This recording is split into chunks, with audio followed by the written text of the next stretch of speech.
Assalamualaikum warahmatullahi wabarakatuh. Waalaikumsalam. Hai semua, kembali lagi bersama. Kenapa? Lu kayaknya seneng banget ketemu gue gitu. Ada. Maksud gue seneng banget karena kita bisa menyapa lagi di The Corner ya kan. Kembali lagi bersama gue Esel dan Mirai. Dari The Corner. Kemarin Dari pojokan. Iya, dari sudut. Dari sudut. Pojok udah ada. Oh iya, bukan. Kita bukan dari pojokan kalau kita dari sudut. Gitu. Ya kalau kita udah muncul, ya ini namanya ada yang hits gitu. Jadi kita kayak ada yang sesuatu yang layak untuk dibicarakan, jadinya kita muncul gitu.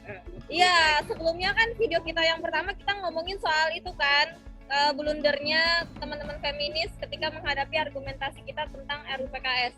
Temen ya? Oh bukan teman, teman lah kan sesama manusia, kita kan harus punya hubungan sesama bangsa, sesama warga negara, sama manusia, sama warga negara Indonesia ya. Iya. Tapi intinya kan kalimat gue yang paling utama tuh bukan di temennya, di blundernya. Oke. Iya. Jadi dia blunder kemarin, terus kita bahas. Nah, Yoi. sekarang Kita juga pengen ngebahas keblunderan lagi. Dari pihak yang sama. Iya sih, nggak sama sih. Bukan dari pihak yang sama, tapi dari kasus yang lain lagi gitu ya. Jadi kemarin kita habis nonton video tentang adalah satu kasus yang lagi ngehits di satu kampus gitu ya.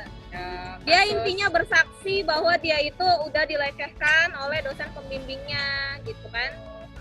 Dia menceritakan bahwa dia itu udah berusaha untuk mengabarkan itu ke orang yang kira-kira kemungkinan bisa dia percaya, tapi ternyata dia malah didesak untuk bungkam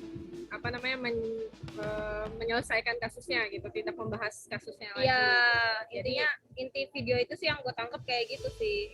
Jadi kemarin tuh setelah kita lihat videonya itu jadi ada mahasiswa gitu, dia cerita tentang masalah dia dilecehkan saat melakukan bimbingan gitu. Iya. Intinya dia katanya dicium dan disebut dibilang I love you dan dia merasa nggak nyaman. Dia bilang bahwa dia itu trauma dan gua melihat video itu juga, membayangkan kejadian itu juga, gua ngeri juga gitu. Maksudnya ya gua kasihan banget juga gitu. Dia mendapatkan sesuatu perlakuan yang sangat tidak pantas lah menurut gua. Kasihan banget lah itu. Ya, terus juga kita menyayangkan sih sebenarnya dengan perlakuan dari pihak-pihak kampus yang nggak support gitu ya, nggak cekatan gitu dalam menghadapi isu ini, justru memperlakukan seolah itu tidak mungkin terjadi gitu. Ya intinya kita pikir udah tahu lah videonya yang kayak yang mana. Nah sekarang pendapat lu soal video itu? Pendapat gue soal video itu yang pertama, menurut gue, kalau gue nih ya jadi naudzubillah gitu, jadi korban gitu, jadi seseorang yang mengalami sebuah pelecehan seksual gitu. Nah gue harus memastikan terlebih dahulu nih, ketika gue sharing masalah gue gitu ke orang, apakah gue bakalan bisa mendapatkan keadilan gitu. Nah gue bertanya-tanya ketika melihat video ini, apakah sebenarnya ketika seseorang ini, si korban ini mendapatkan pelecehan seksual itu, apakah ketika dia sharing pada seseorang hingga akhirnya dia merekam dirinya pada satu video, kemudian bersepakat untuk mempublikasi video tersebut, apakah sebenarnya dia itu sudah sangat yakin gitu bahwa kasusnya itu akan diproses seperti itu. Karena gue merasa kan kita berarti di kondisinya si korban itu kan dia merasa dia kekurangan alat bukti gitu ya, dia kondisinya di saat itu tidak memiliki barang bukti, bahkan dari yang dia sampaikan gitu ya, yang kita pahami dia tidak memiliki barang bukti tapi dia memiliki alat bukti gitu. Nah, Alat buktinya apa? dia sebagai dia Nggak menyatakan barang bukti maksud lu? alat bukti. Alat buktinya iya dia. Sorry. Dia nggak punya barang bukti, tapi dia memiliki alat bukti gitu. Berupa kesaksiannya, pernyataan dirinya bahwa dia dilecehkan seperti itu. Nah, artinya itu kan masih membutuhkan penyidikan yang sangat panjang gitu untuk bukan sangat panjang ya, mungkin itu membutuhkan penyidikan yang cukup panjang gitu untuk akhirnya membuktikan bahwa si dosen pembimbingnya itu adalah memang benar-benar seorang pelaku pelecehan seksual. Nah, jadi di sini gue pengen nanya Mir, sebenarnya kalau misalnya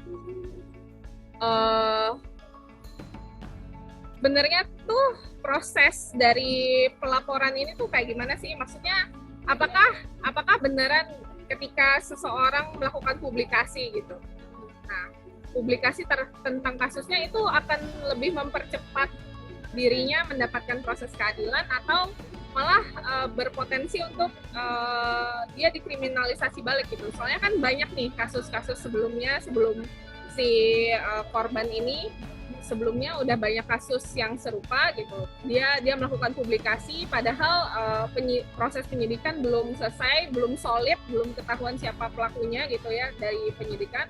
Dia udah publikasi dan dia dikriminalisasi. Nah, menurut lo kayak gimana tuh? Iya benar.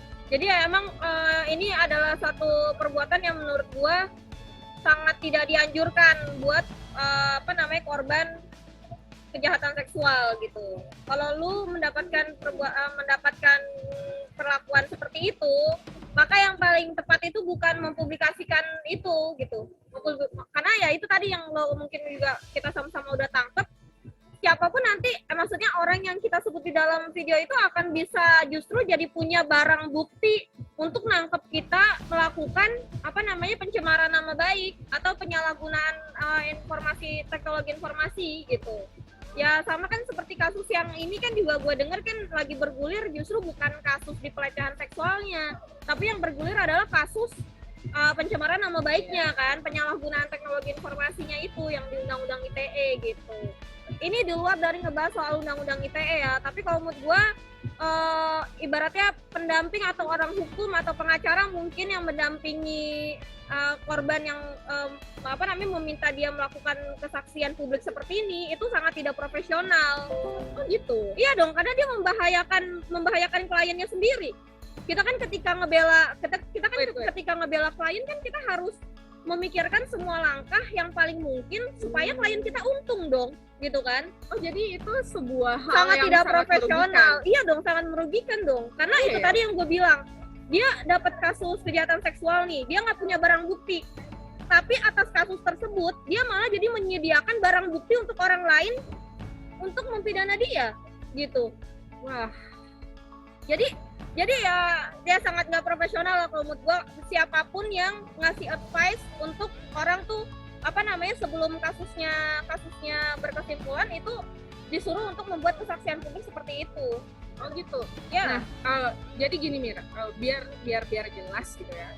Jadi sebenarnya kalau ada kemungkinan yang menggiring si korban ini untuk melakukan publikasi itu bukan orang hukum gitu, atau mungkin dia memiliki memang orang hukum tapi dia memiliki suatu hal yang lain gitu. Iyalah, itu kan teman-teman kayak gitu kan. Teman-teman kan kayak gitu. Jadi ya gue menyayangkan lah bagian itu gitu. Padahal seharusnya kalau misalnya kita bisa ngasih advice yang lebih baik, yang lebih bijak, itu ya kasus ini bisa dinaikin gitu. Karena kan misalnya di KUHP sendiri kan ada tentang pencabulan kan. Ini kan dia nggak cuma verbal doang kan. Jadi kan ada ada tindakannya kan. Nah tindakan itu kan masuk ke dalam kategori pencabulan yang bisa dijerat sama KUHP gitu. Tapi Mir, si korban ini kan bilang dia nggak ada saksi gitu. Dia nggak ada saksi, terus dia nggak punya barang bukti, yang dia miliki hanyalah kesaksian dirinya aja gitu. Jadi saat itu mungkin dia ngerasa sendirian dan merasa rentan, kayak nggak ada lagi orang yang bisa dia percaya. Akhirnya ya dia mau aja tuh ikut saran buat bikin video pembuktian seperti itu gitu. Nah, menurut lo harus seperti apa nih? Maksudnya langkah yang benar tuh kayak gimana gitu? Dan gue punya tips nih ya, tapi sebelum ke tipsnya, kita harus sadar dulu bahwa yang namanya saksi itu nggak mesti saksi langsung yang ngelihat kejadian. Oh gitu. Saksi itu bisa saksi alibi, dan saksi itu bisa saksi yang memberikan petunjuk. Jadi kalau saksi alibi kan dari sisi pelakunya kan, dia bisa nyari orang yang bersaksi bahwa pada saat kejadian itu terjadi dia lagi di satu tempat yang lain, itu namanya saksi alibi. Jadi dia bisa membuktikan bahwa dia itu nggak di situ dan tidak mungkin perbuatannya itu dilakukan sama dia. Dari sisi korban, dia bisa nyari saksi petunjuk, saksi yang memberikan petunjuk bahwa hal itu dimungkinkan terjadi, kejadian itu secara logis dapat terjadi gitu kan, dari petunjuk-petunjuk yang diberikan. Misalnya dia setelah kejadian itu gemeteran, trauma, hampir pingsan, ada kayak freeze gitu katanya biasanya. Iya, hampir pingsan gitu kan. Ya dia harus, makanya di beberapa tips keselamatan diri kan, ketika kita mendapatkan kejahatan yang di-advise apa? Harus ketemu orang, harus ke tempat keramaian, supaya orang menyaksikan keadaan kita pada saat itu memang seperti itu. Orang tahu dari mana kita keluar, orang tahu kalau ada yang ngejar, orang tahu siapa yang ngejar kita, gitu kan? Ya Kondisinya seperti apa saat kondisinya itu? seperti apa saat itu, ketakutan atau enggak, gitu kan?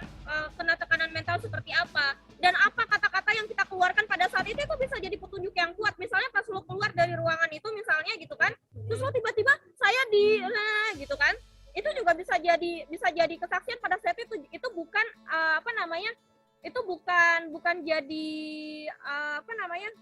testimonium di auditu seperti yang dikerangkakan di dalam RUU PKS. Itu adalah kesaksian saksi mengatakan bahwa pada saat itu korban mengatakan seperti ini.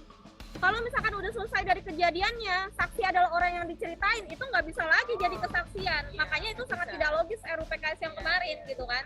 Tapi kalau misalkan seandainya kita bisa ibaratnya lebih mendorong gitu kan pemahaman bagi masyarakat ketika dia mendapatkan kejahatan seksual, untuk mencari orang yang bisa menyaksikan dia pada saat itu gitu kan, maka ya dia akan mendapatkan saksi yang bisa bersaksi bahwa keadaan dia saat itu seperti itu dan dia ngomong seperti itu gitu.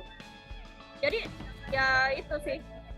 Jadi tipsnya adalah ketika lo mendapatkan kejahatan seksual, lo ketemu orang langsung yang terdekat yang pada saat itu bisa bersaksi. Iya, bisa bersaksi gitu. Jadi merupakan hal yang keliru nih kalau misalnya kita menganggap bahwa misalnya kita ada di satu ruangan mengalami kejahatan seksual dari seseorang, kemudian kita mengira bahwa ya kita nggak punya alat bukti lain gitu selain kesaksian diri kita gitu. Kita bisa bisa membuat alat bukti gitu.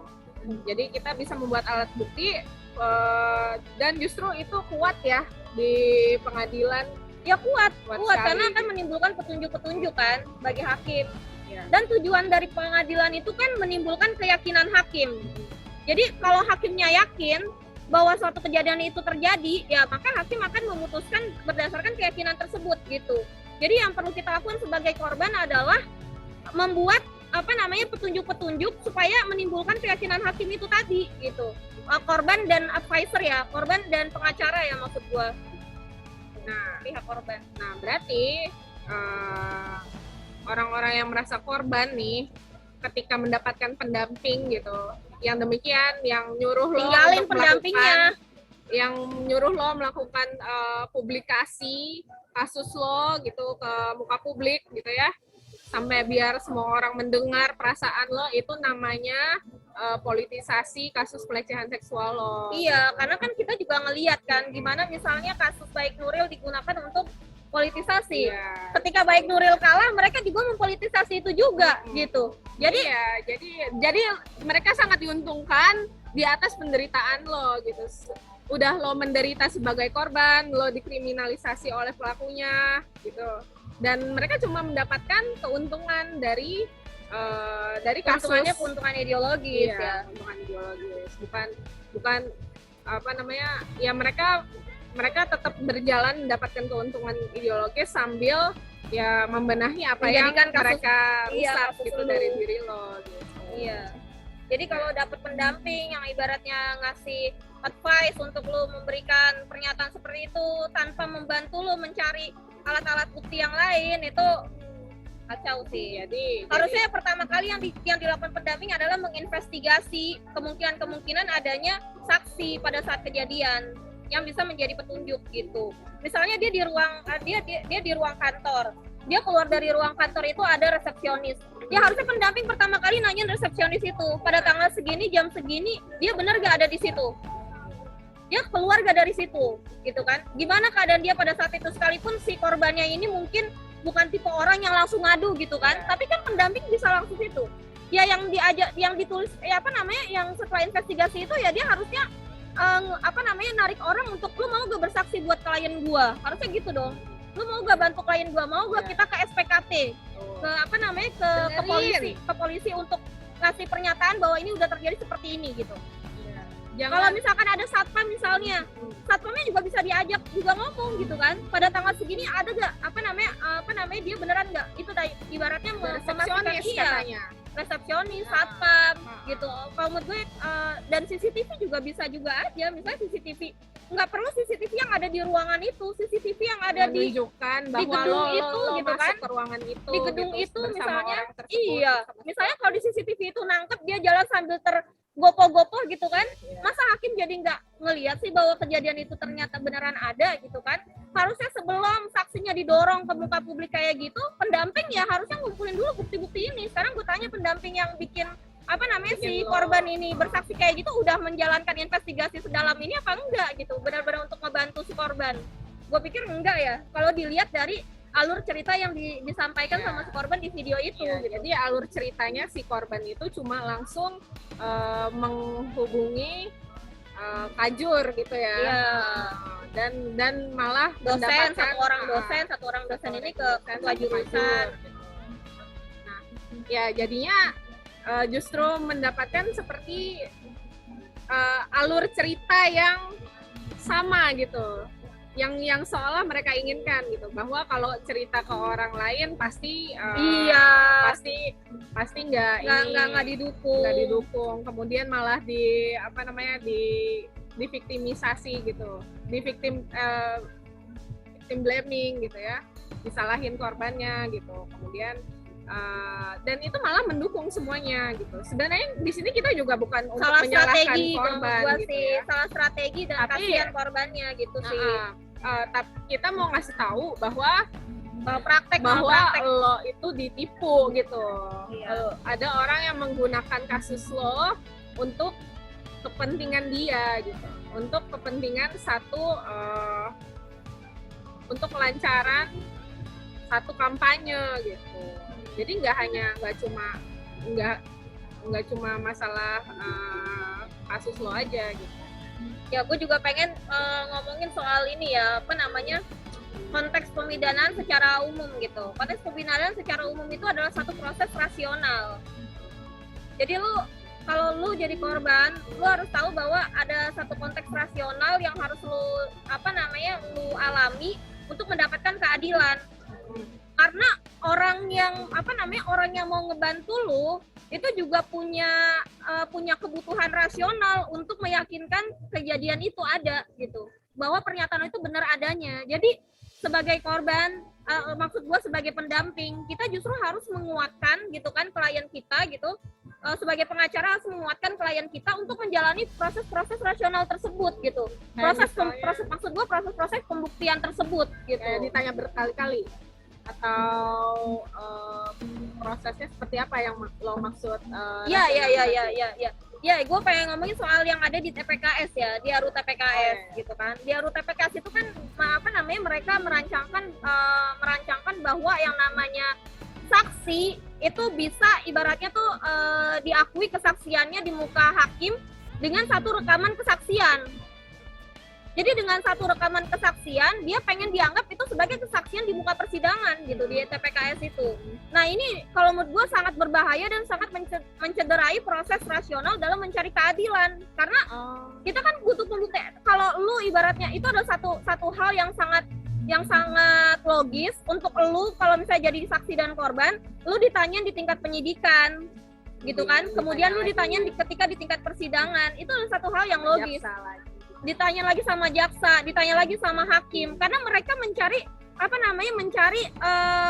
mencari satu fakta yang solid gitu. Karena kalau misalkan lu jawabnya tadinya kayak gini, terus kemudian lu jawabnya jadi berubah, ada kemungkinan lu di bawah tekanan. Sekalipun lu udah menyatakan bahwa saya di luar tekanan, tapi mungkin ada hal-hal yang membuat lu tertekan misalnya, atau membuat lu tidak jujur, membuat orang tidak jujur gitu kan. Jadi ya justru pendamping itu harus berupaya untuk menguatkan yang didampinginya itu, bukan serta-merta ibaratnya ingin memudah-mudahkan proses pencarian keadilan karena si korbannya itu adalah korban gitu kan.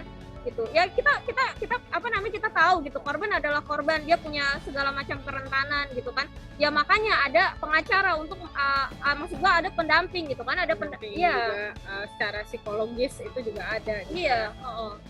Nah itu memang dibutuhkan, tapi kalau kesaksiannya dari yang direkam pertama kemudian digunakan untuk sampai akhir gitu kan, itu nggak fair. Proses pengadilan itu sangat nggak fair. Karena ya bisa aja proses perekaman itu kan banyak, editing juga ada gitu ya, kita bisa kayak merancang sesuatu berbeda, sesuatu yang direkam oleh video, oleh kamera gitu ya, kemudian sesuatu yang pernyataan yang didapatkan dari orang lain yang bertanya gitu, dari orang-orang misalnya hakim gitu ya, dan jaksa dan yang lainnya, itu sangat diperlukan menurut gue. Nah mungkin dari kesempatan ini juga gue pengen mengecam seluruh pelaku kejahatan seksual ya.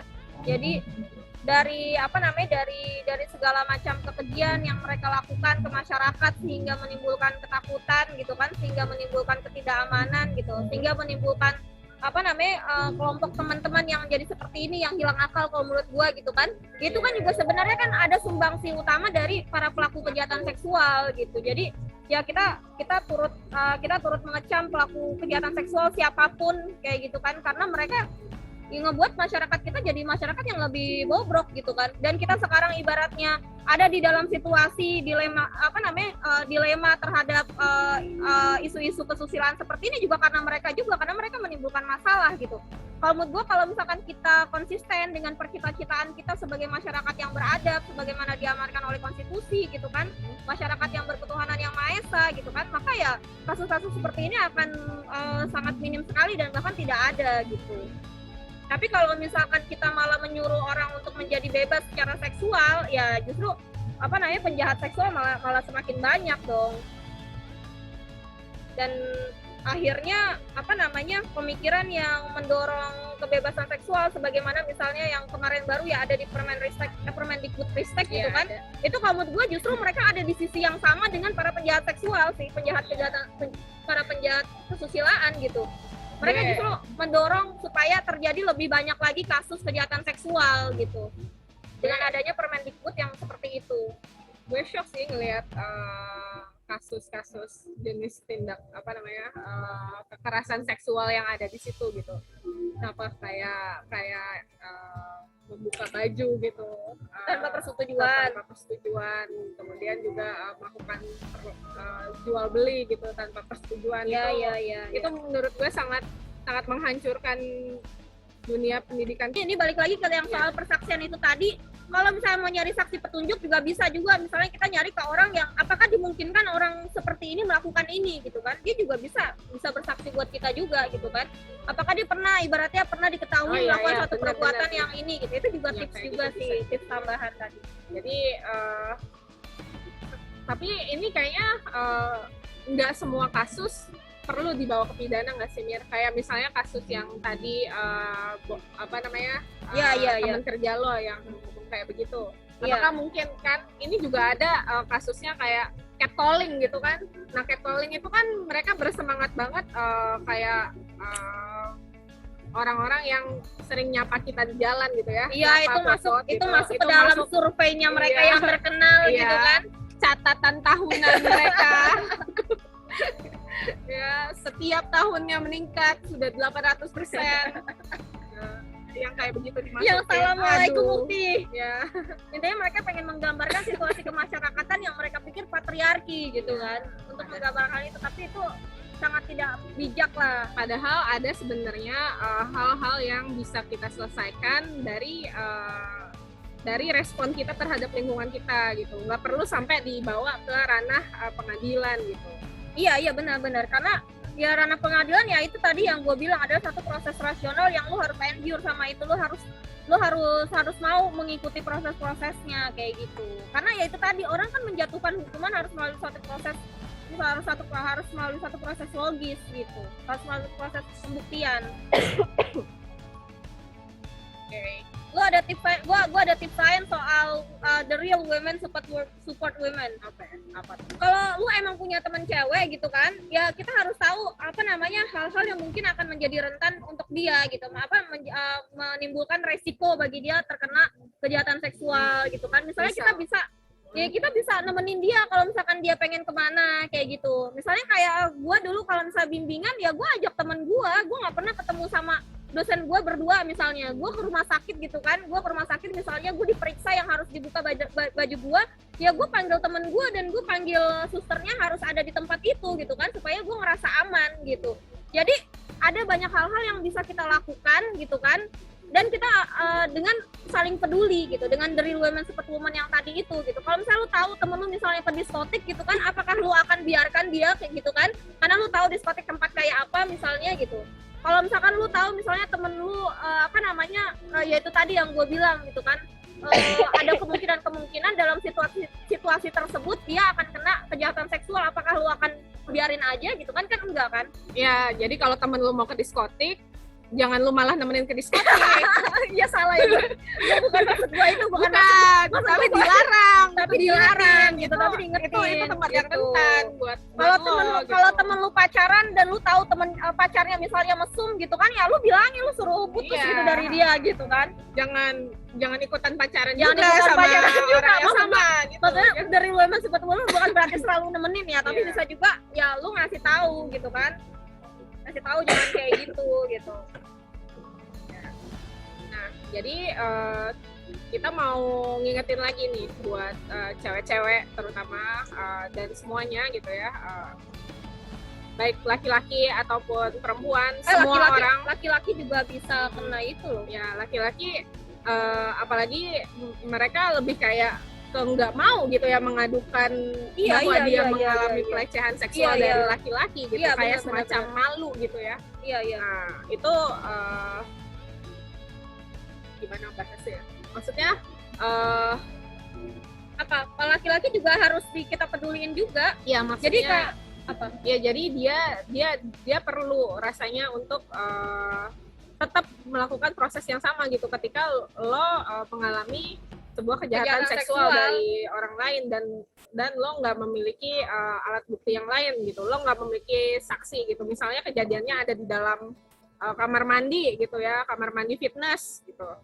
Nah, itu kan nggak ada CCTV di situ gitu, dan kemungkinan juga nggak ada saksi. Nah, lo bisa cari orang untuk melihat kondisi lo saat itu setelah mengalami hal itu gitu. Dan atau lu ngomong ke orang bahwa gue abis diginiin gitu. Karena perkataan lu pada saat kejadian, gue ulang lagi, perkataan lu pada saat kejadian dengan perkataan lu setelah di luar kejadian lu ngomong ke orang, itu nilai kekuatan petunjuknya beda. Kalau lo tahu gitu temen lo mengalami kejahatan seksual, yang harus lo cari bukanlah pendamping berperspektif feminis ala-ala yang berperspektif gender. Itu cuma akan menjadikan diri lo sebagai alat politisasi dan kampanye mereka aja gitu. Jadi akan merugikan diri lo gitu, dan lo nggak kemungkinan akan semakin sulit mendapatkan keadilan ya. Kalau begitu kayaknya kita perlu tutup aja langsung, karena kita udah diusir secara tersirat gitu oleh yang penjaga mall ini. Udah buruan. Ya udah, terima kasih semuanya.